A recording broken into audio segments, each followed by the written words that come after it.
Hello, everyone, and welcome to the program. This is Sunday Politics on Channel Television. I'm Sean Wakimbaloye in Lagos, Nigeria. It came as a rude shock to a lot who have invested in cryptocurrency when the Central Bank of Nigeria came up with a directive restricting banks from trading with such currencies. The CBN directed banks in the country to close all cryptocurrency-related accounts. The regulator prohibited all financial institutions from facilitating cryptocurrency payments in the country. This directive is contained in a letter addressed to all deposit money banks, non-bank financial institutions, and other financial institutions on Friday. According to the letter, Payments System of Management Department, the Apex Bank, directed all DMBs, NBFIs, and OFIs to identify persons and entities transacting in or operating cryptocurrency exchanges within their systems to close such accounts immediately. But what does this mean to the larger Nigerian economy, or the pockets of the average Nigerian, or those who have made investments in it? Because I know it's not a lot of Nigerians who have made, but not all Nigerians have made investments in it. But some reactions have followed that directive. One of the popular ones is that of the former Vice President, Atiku Abubakar. And part of the statement he released over the weekend, and let me quote part of that statement for you. It says, quote, already the nation suffered severe economic losses from the border closure and the effects of the COVID-19 pandemic. This is definitely the wrong time to introduce policies that will restrict the inflow of capital into Nigeria, and I urge that a policy to prohibit the dealing and transaction of cryptocurrencies are revisited. End of quote. Those are the words of Abubakar Atiku, a former vice president. We'd like to make sense of the directive of the Central Bank of Nigeria, especially its implications on the Nigerian economy. So tonight, we have a former deputy governor of the Central Bank, a lawyer, a political economist, and he was a presidential candidate in the 2019 presidential election. He's currently United Nations Special Envoy on post-COVID development finance for Africa. Professor Kingsley Moghalu joins us from Washington, D.C. Thank you, Professor, for joining us tonight on the program. And perhaps let's get a sense of your reaction when you heard. And I'm very sure that being a financial expert yourself, you may have some money in Bitcoin or in cryptocurrency too. But how did this come to you when you heard on Friday that the CBN is restricting Nigerian banks from having these kind of transactions? Much, Shane, for having me. First of all, let me disabuse your mind. I have no investments in cryptocurrencies of any type. So let's just get that out of the way. But when I saw news of this directive, I was a bit concerned, but I was not surprised. I was not surprised because you have to, first of all, understand that there are many dimensions to the whole question of cryptocurrency. There are financial stability issues and concerns. There is the question of whether or not it is legal tender in Nigeria, because it is not. The central bank put out that regulation in 2017. And now it put out a new directive basically banning all deposit money banks from transacting in cryptocurrencies. But the Securities and Exchange Commission of Nigeria, SEC, recognizes cryptocurrencies as a financial asset. And in September, they said they were going to put out a regulatory framework for them. And we know that Bitcoin and other kinds of cryptocurrencies have now become known as, quote unquote, freedom money. Because we have to go back to understand what cryptocurrencies actually are. Cryptocurrencies are virtual currencies that can be exchanged online to purchase goods and services. Their value is not determined by the value of legal tender currencies, but you will have to use legal tender currencies to purchase those cryptocurrencies, the most popular of which is Bitcoin.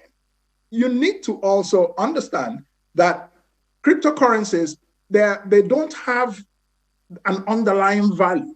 So, for example, many people would then say that they are speculative because unlike a normal currency, that currency is backed up by either foreign reserves, the productive nature of the economy of the country that owns the currency, and various other elements. But that's not what happens with cryptocurrencies. But again, we live in a world of innovation. And cryptocurrencies bypass central banks pretty much. And many countries, especially in Nigeria, which is one of the highest users of cryptocurrency in the world, Nigeria is the second biggest user of Bitcoin, Nigerians, in the world. And during the EndSARS protests, these cryptocurrencies were used to support the EndSARS protests when the central bank blocked the access to the accounts of people it suspected were supporting EndSARS. So there is the financial stability aspect, there's the political aspect, there's the economic or private economic investment aspect of it, and there's the aspect of the business opportunities and the income it earns for a lot of Nigerians, mainly young Nigerians who trade in these instruments. So it's a very complex issue. So that's the first thing that I will tell you. So the central bank directive, you could say, well, it's legal, yes, but was it the wisest way to approach either the risks of cryptocurrencies or any other consideration that it might have had? I am not sure about that. And that's why I was worried about this response from the central bank. So let's quickly get let's get the facts out, the truth of this matter, some of which you've given us, the knowledge of what it's all about. From the word crypt, it means that something that is coded, secret. So that is the orientation of that market. And you talked about SEC Absolutely. and the central bank. Central bank has powers over Nigeria currency and Nigeria banks. But let's get some quick facts out now. You are a lawyer too, and so it helps us tonight on the program. Unbundle this for us. Has the order and directive of the central bank criminalized cryptocurrency? I do not interpret it as criminalizing cryptocurrency.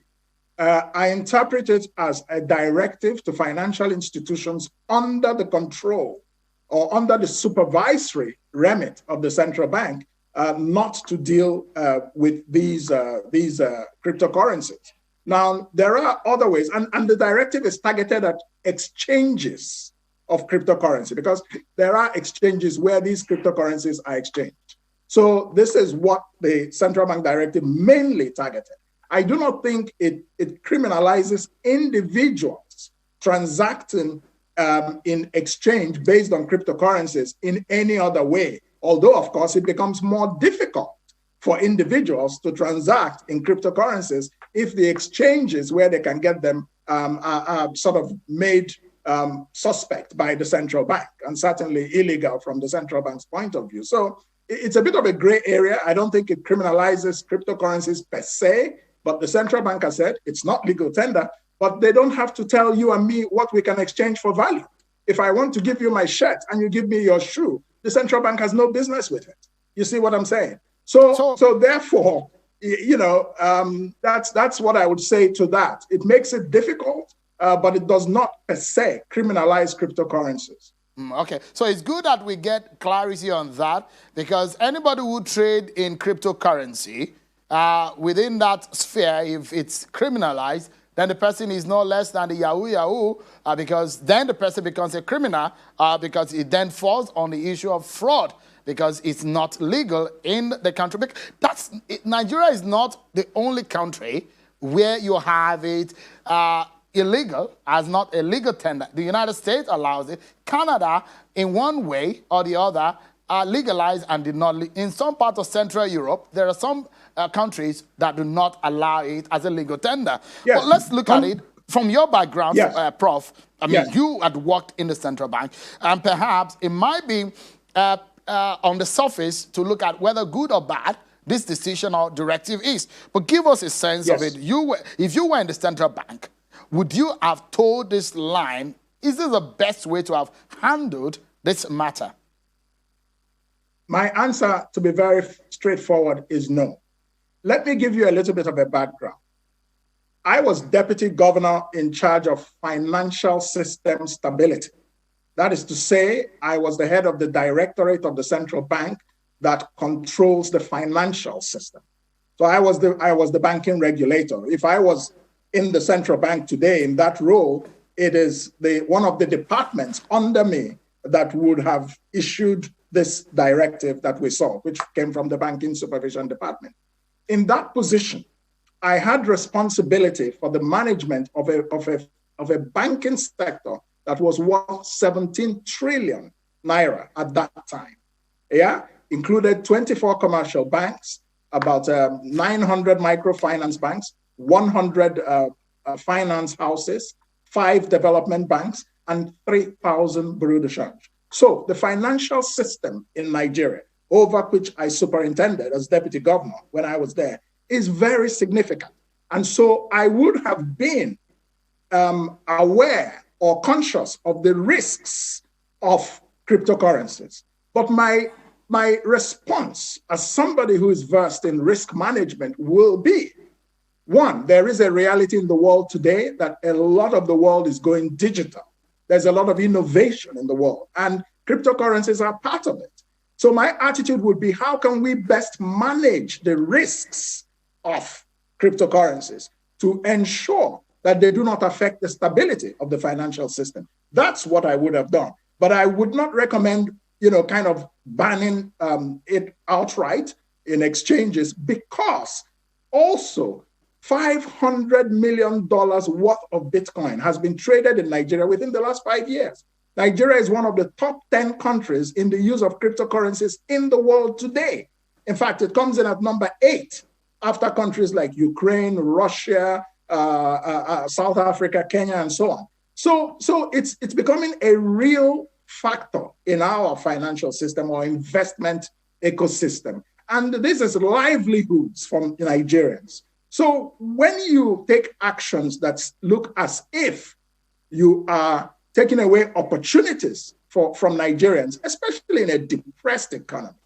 Also, one of the things that attracts Nigerians a lot to cryptocurrencies is because the central bank, and I've said this, a lot of the policy making that has come out from the bank in recent years has been a bit, ad hoc, and, changes from today to tomorrow and so on, policies concerning remittances, policies concerning foreign exchange, and so on and so forth. But trading in these cryptocurrencies, for many people, protects them from fluctuations in the value of the naira.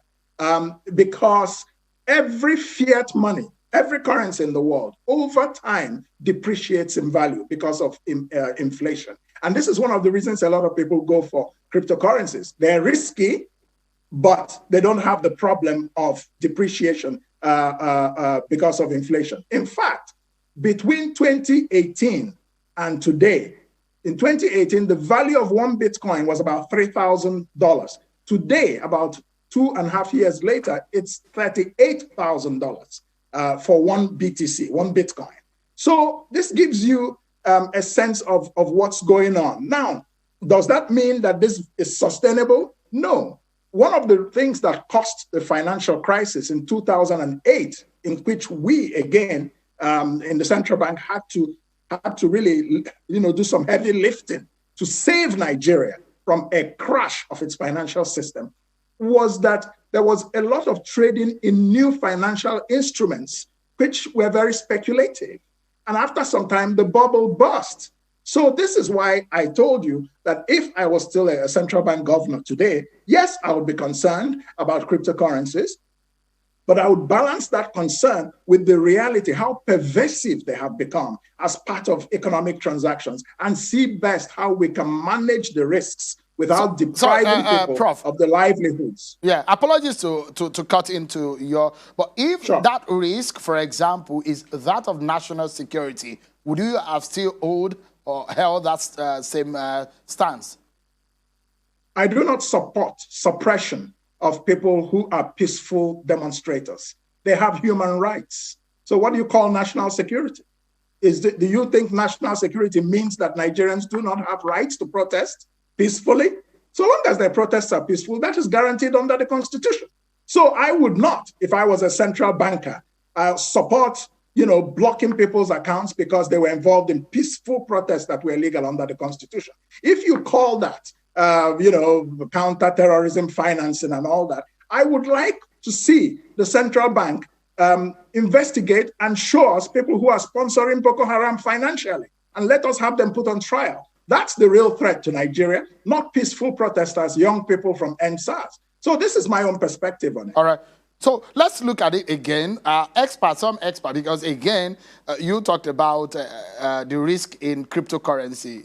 Some will say, yes, every investment has risk concerns or risk factors. Absolutely. For example, in just few hours, Bitcoin fell from 41K to 38.5, just about 5% drop in few hours. Yes. Some will say it's not a currency, it's a speculative asset. So if you take that and link it to what former Vice President Atiku Abubakar said in his statement over the weekend, and take a look at it again, he said this is a wrong time to introduce policies that will restrict the inflow of capital into Nigeria. Give us a sense of the implication. Is there anything such as wrong timing in the decision of the central bank? It's not just wrong timing. I just think that in principle, given where the world is going today, I think that Nigeria should be ahead of the curve and managing whatever risks that these types of new financial instruments throw up, rather than being seen as being reactionary, especially when that has implications for the livelihoods of many, many, many Nigerians. That's my point. Now, if you own shares in the Nigerian Stock Exchange, it could drop 20% in a day. Is that not so? So what's so special about the drop in the value of Bitcoin? So this is the point. Any investment has risks. It can rise, it can fall. So long as those risks are hedged in such a manner that they do not affect the financial system and its stability, individuals can take those risks. That's their choice. That's the way I look at it. And of course, concerning the importation of capital, I think Nigeria also should not stop the importation of capital into the country at a time we are losing a lot of such capital. There's huge capital flight from Nigeria today. Foreign investors are not coming in. So all in all, my point is this. The Nigerian government needs to make the Nigerian investment climate far more friendly, far more predictable, far more efficient than is the case today. It's one of the reasons why our economy is undergoing a lot of stress. All right. Perhaps that is a point where we'd like to anchor. And I'd like you to touch on this matter in just about 30 seconds so that we can anchor on this matter of the cryptocurrency, especially because of the outrage that we have seen about it in the last few days. So give us a sense of what you make of the climate, investment climate under the Buhari government, vis-a-vis this policy that the CBN came out with. How would you describe the investment climate under the Buhari government and as it relates to an average citizen? Well, the investment climate in Nigeria today is not very good. I think that's very obvious. And one of the reasons that is so is because, one, investment policies are not predictable. There is too much ad hocism in the management of the Nigerian economy. There is no deep thinking that is evident from Nigeria's economic policies today. It's just today, one policy, tomorrow, another policy, next tomorrow, another policy. Investors do not like that. And that's one of the reasons why it's not just COVID. The market, the investment environment in Nigeria is unfriendly. That's one of the reasons that foreign investment is declining hugely. In Nigeria. Now, let me just wrap up with something about this cryptocurrency. China, in 2014, they banned these cryptocurrencies. But today, their policy is a bit sophisticatedly different. Why? Let me explain. There are many countries in the world today that are now moving into the area of central banking digital currency, CBDC. These are sovereign digital currencies. So they're working on it now to see whether countries like this, like China and others that are experimenting with this, like Sweden, like Uruguay, and so on, can now have their own currencies as crypto or digital currencies that are linked to their fiat money. their normal money. So this can reduce the risks of cryptocurrencies. Nigeria should think imaginatively in areas like this, not just knee-jerk reactions all the time. It's always a pleasure having to talk to you about issues of financial matters, legal issues, and of course, political matters sometimes. Professor Kingsley Moghalu, Special Envoy to the United Nations on COVID-19 financing to Africa, a former Deputy Governor of the Central Bank, presidential candidate into 2019 election. Thank you so much for talking to us tonight from Washington, D.C. You're very welcome. Thank you for having me. Let's take a break now, everyone. But before